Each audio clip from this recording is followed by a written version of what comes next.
Tuwing magtatakip silim, tiyak mapapatingala raw sa kalangitan ng sino mang mapapadaan sa rotonda ng Banga Aklan. Daang-daang mga ibon kasi ang dito'y nagliliparan at ginagawang tambayan ang kanilang mga kawad ng kuryente. Ang tawag nila rito, mga ibong salimbabatang. Nakamamanghaman daw pagbasdan, pero perwisyo na kung ituring dito ng mga residente. Kasi dumudumi, mababaho. Ang mga salimbabatang dayo lang pala sa kanilang bayan. Ang salimbabatang ay barn swallow. Ito ay isang migratory species. Way back in 2017, nung nakatanggap kami mga reklamo, nag-conduct po kami ng inspection. Paano nga ba inaksyonan ng lokal na pamahalaan ang problema nila ngayon sa migratory birds?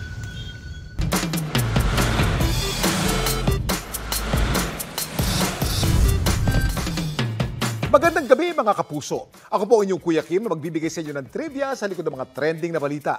Abot langit ang pagkamangha at pagkabahala ng mga residente sa Aklan. Tuwing gabi kasi, dinadagsa ang kanilang bayan ng daan-daang mga ibon. Anong klaseng ibon ang mga ito? Tuwing magtatakip silim, tiyak mapapatingala raw sa kalangitan ng sino mang mapapadaan sa rotonda ng Banga Aklan. Daang-daang mga ibon kasi ang dito'y nagliliparan at ginagawang tambayan ang kanilang mga kawad ng kuryente.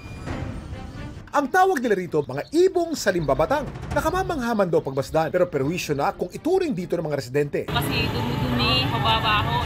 Ang mga salimbabatang dayo lang pala sa kanilang bayan. Ang salimbabatang ay barn swallow. Ito ay isang migratory species. Way back in 2017, nung nakatanggap kami mga reklamo, nag-conduct po kami ng inspection.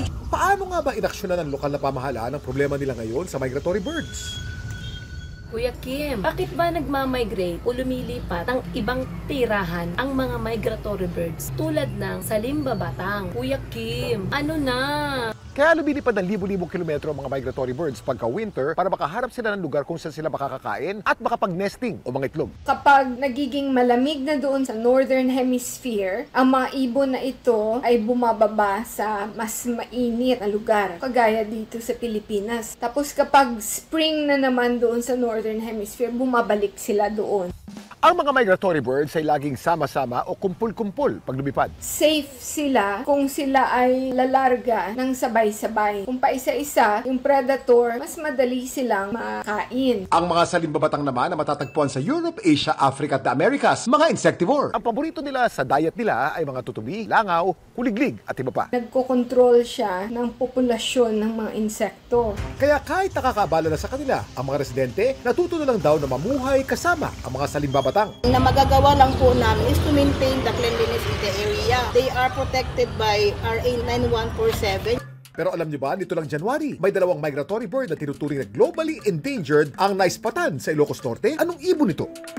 Ito ang Platalea minor o black-faced spoonbill. Kakaiba ang ibong ito dahil ang kanilang bill ay hugis kutsara at ang kanilang mukha ay nababalot ng itim na balat sa halip na avian feathers. Ayon sa Red List ng International Union for Conservation of Nature noong 2017, nasa 3,941 na lamang ang mga nabubuhay na black-faced spoonbill sa buong mundo. At ito lamang ang natatanging species ng spoonbill na tinuturing na globally endangered. Laging tandaan, importante ang may alam. Ako po si Kuya Kim at sagot ko kayo 24 oras.